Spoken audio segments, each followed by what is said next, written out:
The story is based on real events. It had been 10 agonizing days since Elizabeth Shoaf mysteriously vanished in Kershaw County, South Carolina. David Tomley, a former lead investigator, feared they might never find the missing teenager alive.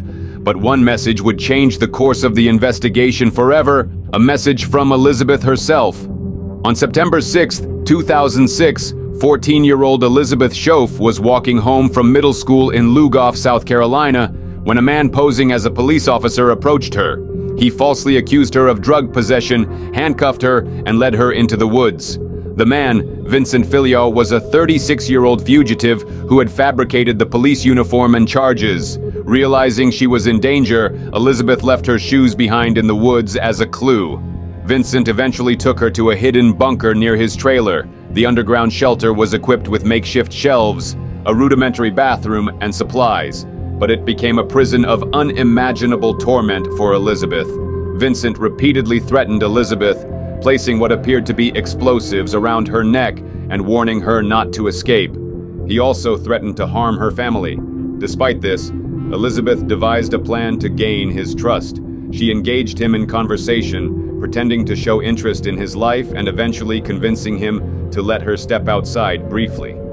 During one such moment, she left strands of her hair on nearby branches to help search dogs track her scent.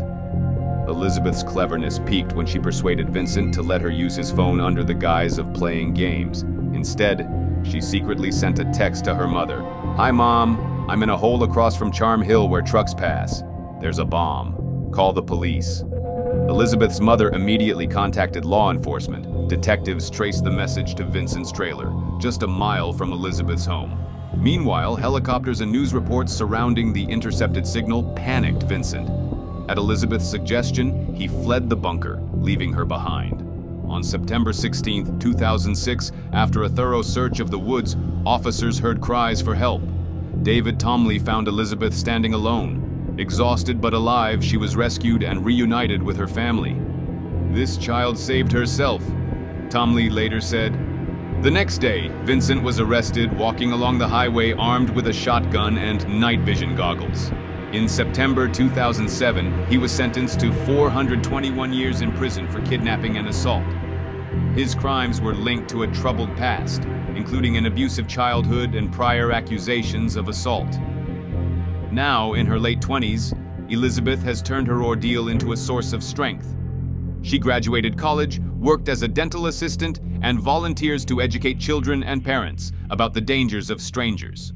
"What happened to me is a memory I use to become stronger," she says. "I survived, and I can help others survive too." Vincent Filial remains in prison with a release date set for May 18, 2353. Stay vigilant and take care of yourself.